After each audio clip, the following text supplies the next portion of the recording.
안녕하세요. 오늘은 동네 쇼핑몰에 왔는데 스쿨 홀리데이 때는 이런 식으로 활동할 수 있게 행사를 진행을 합니다. 그래서 저희도 뭐 이걸 하려고 사실 온 건 아닌데 하고 있어서 그냥 기다렸다가 참가를 해보려고 해요. 근데 가장 큰 문제는 이걸 기다리는 부모님들은 되게 심심해요. 한 15분에서 길면 30분까지 하거든요. 근데 이거는 한 15분이면 끝나는 것 같아서 다행인데 가끔 진짜 긴 것도 있고, 그리고 영화도 보여줘요. 가끔 애니메이션 같은 거 유명한 것들 있잖아요. 그거를 큰 광장에 모여가지고 보여주는 날도 있습니다. 다 쇼핑몰에 사람 모으려고 하는 이벤트긴 한데 그래도 그런 거 해주는 게 너무 고맙죠. 사실 아까 저거 줄 서서 기다리면서 아는 사람을 만나는데 여기 쇼핑몰에서 시큐리티 건물 관리? 막 그런 일을 하는 친구예요. 저희같이 이제 외국인인데 한국인은 아니고 국적을 따로 물어보진 않아가지고, 아무튼 그 친구가 대학교를 다니는데 전공이 그 법학하고 이제 전기 전공을 하고 있었어요. 복수 전공이었어요. 이 친구가 곧 졸업을 앞둬가지고 제가 물어봤어요. 너 그럼 이제 학교 생활이 얼마나 남았어? 했더니 한 4개월 남았다 하더라고요. 그럼 너 4개월 뒤에는 뭐 변호사 되는 거야? 했더니 그건 또 아니고 일단은 라이센스를 따면 자기는 더 큰 나라로 갈까 생각 중이라고 합니다. 많은 외국인들, 그러니까 여기 현지인들을 포함해서 여기로 이민을 왔었던 사람들, 또 이민 2세대, 3세대 친구들이 뉴질랜드를 많이 떠나고 있어요.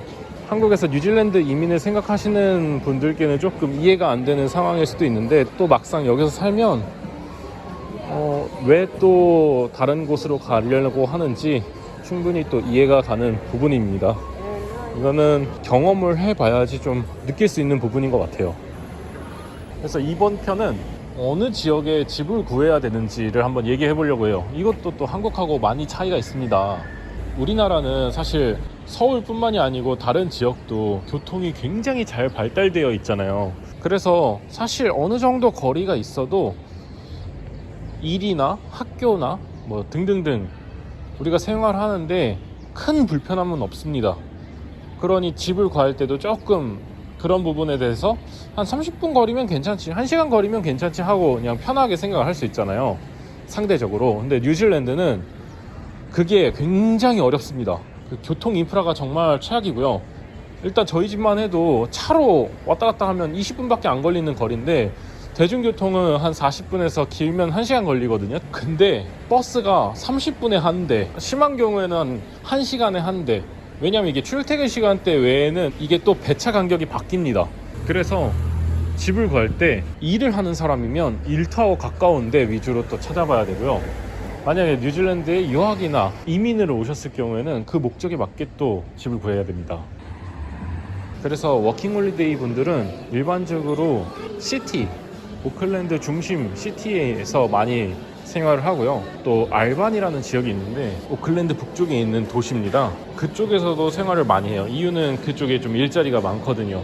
또 유학이나 가족이 이민을 온 사람들은 어떻게 지역을 선택을 하냐면, 뭐 특정 지역이다 라고 말하기는 좀 어렵고, 일단 학군이 좋고 그나마 인프라가 좀 괜찮은 곳을 많이 선호합니다. 그래서 제가 말하는 그나마 나은 인프라는 뭐냐면, 우린 한국인이잖아요. 그래서 한국 슈퍼가 근처에 있거나, 그리고 주변에 이제 뉴질랜드 로컬 대형마트가 근처에 있거나, 그 외에 또 이제 쇼핑센터나 이런 것들이 모여있는 지역들이 있습니다. 이제 그 지역이 그래도 가족들이 살기에는 굉장히 좀 좋은 인프라에 속하고요. 교통도 중요하지만 일반적으로 다 차를 타고 다니기 때문에, 그래서 그렇게 크게 대중교통의 비중을, 집을 구할 때 비중을 두고, 그리고 또 이제 아까 학군 얘기했잖아요. 학군이 이제 되게 좀 한국하고 차이가 큰데요. 뉴질랜드에는 이 학교 자체가 레벨이 나눠져 있습니다. 데사일이라고 점수로 아예 나눠져 있는데요. 우리나라도 명문학교라고 불리는 학교들이 있잖아요. 나라에서 이거를 뭐 점수를 따로 매기거나 교육청이나 이런 데서 점수를 매기거나 한 건 아니지만 사람들이 말하는 명문학교가 존재하잖아요. 근데 뉴질랜드는 그걸 넘어서서 아예 점수로 나눠져 있어요. 명문학교라는 개념도 존재하고 그 외에 점수로 또 학교를 비교하게 만들어 놨습니다. 그래서 이 학군 동네를 정확하게 구분을 지어 놔버렸어요. 1에서 10포인트까지 10점까지 이렇게 데사일이 나뉘는데 숫자 6 이상의 학교를 선호합니다. 그래서 한국 사람뿐만이 아니고 그 지역에 가면은 동양인들이 굉장히 많아요.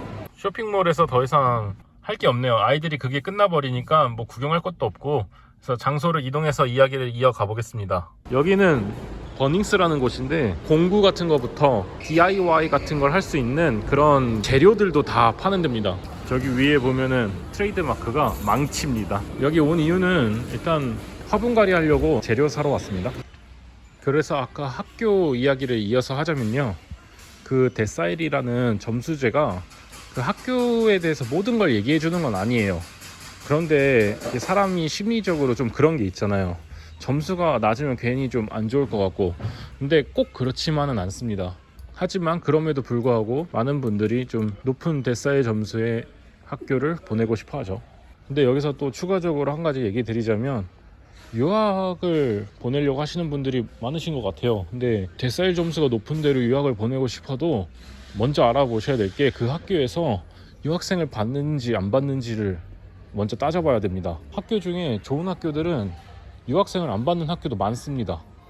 그래가지고 무작정 이 동네에 이 학교 보내야지 하고 알아보지도 않고 집을 구하고 들어가 버리면 문제가 될 수 있어요. 그러니까 먼저 학교에 연락을 하거나 뭐 유학원을 통하든 변호사를 통하든 그 학교가 유학생을 받는지, 그리고 내가 갈 수 있는 게 맞는지 확인을 하고 입학 확인서까지 받으면 그때 이제 집을 알아보시는 게 맞는 순서일 거예요. 이 버닝스 안에 이렇게 실내 실외에서 키울 수 있는 식물들도 팝니다. 오늘은 여기서 흙을 좀 사고 화분도 좀 사고 하려고 해요. 이제 뉴질랜드에서 또 렌트 구하는 게 쉽지 않다고 했잖아요. 이게 상대적으로 플랫은 그냥 빈 방이 있으면, 특히 한국 분들의 집에서 플랫을 하게 되면은 되게 간단해요. 뭐 특별히 요구하시는 것들도 없고 깨끗하게만 집을 사용하실 수 있으면 뭐 들어가는데 큰 문제는 없는데, 렌트는 좀 얘기가 달라요. 특히 부동산을 끼고 렌트를, 세입자를 찾는 경우에는 그 세입자를 엄청 따집니다. 저 같은 경우에도 집을 알아보고 들어가는데 몇 개월이 걸렸어요. 이게 시스템이 어떻게 되냐면, 처음에 우리나라처럼 부동산을 딱 가가지고 이렇게 물어봐도 되는데, 여기도 그래도 인터넷으로 잘 되어 있어서 인터넷으로 먼저 알아봅니다. 내가 원하는 지역이 여기고 뭐 어떤 집을 찾는지 이렇게 설정을 해서 보면은 이제 뷰잉 신청이란 게 있어요. 뷰잉 신청을 하게 되면은 날짜를 잡아가지고 그 집을 보러 가야 됩니다. 만약에 보지 않으면은 그 집에 입주 신청을 해도 안 받아주는 경우가 대부분이에요. 그래서 그 뷰잉 예약을 하고 실제로 가서 집을 보고, 그리고 나서 이제 신청을 하게 되는데, 그럼 끝이냐? 그것도 아니에요. 이제 뷰잉을 했잖아요. 부동산에서 그 신청한 사람한테 서류를 요청합니다. 저 같은 경우에는 어떤 걸 냈었냐면요, 첫 번째 집 구할 때, 6, 7년 전에 첫 번째 집 구할 때는 저 통장 증명도 했었고요. 왜냐면 그때는 일이 없었으니까, 처음 여기 왔을 때는 통장 증명도 했었고, 직장 어디로 갈지도 증명을 했었고, 그다음에 비자 증명도 했었고, 여권 당연히 제출했고요. 그리고 주변에 혹시 아는 사람 있으면 아는 사람들 전부 다 신상 정보를 달라고 했었고, 마지막으로 한국에서 어디서 살았는지 주소 달라고 해가지고 다 제출했었습니다. 그리고 두 번째, 세 번째, 지금 살고 있는 집을 포함해서 두 번째, 세 번째 집 구할 때는 조금 간소화 됐었는데, 전에 살던 집에서 얼마나 살았는지 그거에 대한 증명을 그 전집 부동산을 통해서 받아가지고 제출해달라 했었고요. 그 다음에 내가 지금 현재 일을 하고 있는 곳, 거기가 어딘지, 그리고 내가 주급을 얼마를 받는지 그것도 증명을 했고, 마지막으로 아까 그 비슷한 건데 내 주변 인물들, 뭐 친한 사람이든 가족이든 그렇게 레퍼런스를 받을 수 있는 사람들을 알려달라고 했었어요. 이거를 전부 다 제출한 다음에 이제 심사를 기다립니다. 거기서 안 되면은 끝이에요. 근데 여기서 되면은 이제 그 집에 들어갈 수 있게 되는 거죠. 굉장히 짜증나요. 내가 왜 부동산에 얼마를 버는지, 제가 얘기 하나 안 했네요. 내가 뭘 타고 다니는지, 내 자동차 종까지 전부 다 확인을 합니다. 어쨌든 그런 것까지 다 왜 부동산에 알려가면서 집을 들어가야 되는지 좀 이해를 할 수가 없는데, 그 정도로 들어가기가 굉장히 까다로워요, 뉴질랜드 집 구하는 게. 그래서 이 렌트가 아주 스트레스를 엄청 받게 합니다. 물론 집주인 입장에서는 좀 좋겠죠. 내 집을 깨끗하게 사용해주고 그 다음에 돈 밀리지 않고 잘 낼 수 있는 그런 사람을 받아가지고 걱정 없이 집을 렌트를 줄 수 있다면야 당연히 좋겠는데, 이제 저같이 렌트를 들어가는 입장에서는 굉장히 힘듭니다. 그래서 학교를 정하더라도 집 들어가는 게 진짜 쉬운 일이 아니었어요. TMI로 제 얘기를 하자면 제가 지금 살고 있는 집으로 들어가게 된 비하인드 스토리가 있는데 이 집 전에 집에서 한 5년을 살았거든요. 되게 만족하면서 잘 살았어요. 뭐 집이 엄청 좋은 집은 아닌데 우리 네 가족이 살기에 나쁘지 않았고 부담 없이 잘 지내고 있었는데 코로나 이후로 뉴질랜드 갱들이 조금 미쳤던 시기가 있어요. 지금도 그렇게 이것들이 저희 집 앞에 집에다가 벽에다가 총을 쏜 거예요. 그 앞집에 적으로 간주되는 갱이 살았다고 총을 쏴버린 거예요.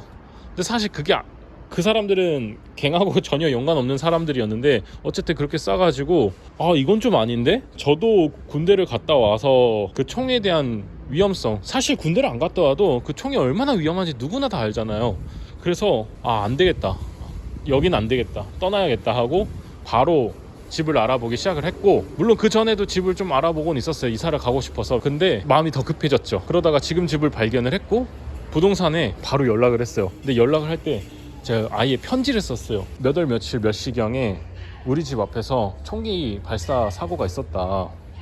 근데 이 부분에 대해서 뉴스도 났었고 지금 급하게 집을 알아보고 있다. 현재 우리는 네 가족이고 지금 살던 집에서 5년 동안 아무 문제 없이 잘 살았다. 우리 좀 받아주면 안 되겠냐 하고 보냈는데 그거를 오후 늦게 보냈거든요. 근데 다음날 아침에 부동산에서 바로 연락이 왔어요. 되게 고맙게도 제일 첫 번째 한마디가 인사도 아니고 너희 가족 괜찮아? 물어봐 주는 거예요. 그래서 너무 감동받았고 그 다음에 자기가 집주인한테 얘기해서 너희들이 들어올 수 있게끔 바로 승인을 받을 테니까 언제 들어올 수 있는지만 알려달라 해가지고 몇 월 며칠날 들어갈 수 있다고 알려주고 그냥 바로 그 집이 된 거예요. 그래도 뉴질랜드 친구들이 정이 있구나 라는 걸 또 느꼈죠. 사실 이렇게 융통성 업계에 사는 사람들도 많은데 이번에 저희가 이사할 때는 정말 너무 감사했어요. 아무튼 남의 나라 와서 사는 게 진짜 쉬운 일이 하나도 없는 것 같아요. 그래서 오늘은 렌트를 구할 때 어떻게 구하면 나한테 맞는 집을 갈 수 있는지 한번 얘기해 봤는데요. 또 궁금하거나 알고 싶은 내용이 있으시면 댓글로 남겨주시기 바랍니다. 그럼 오늘 영상은 여기까지.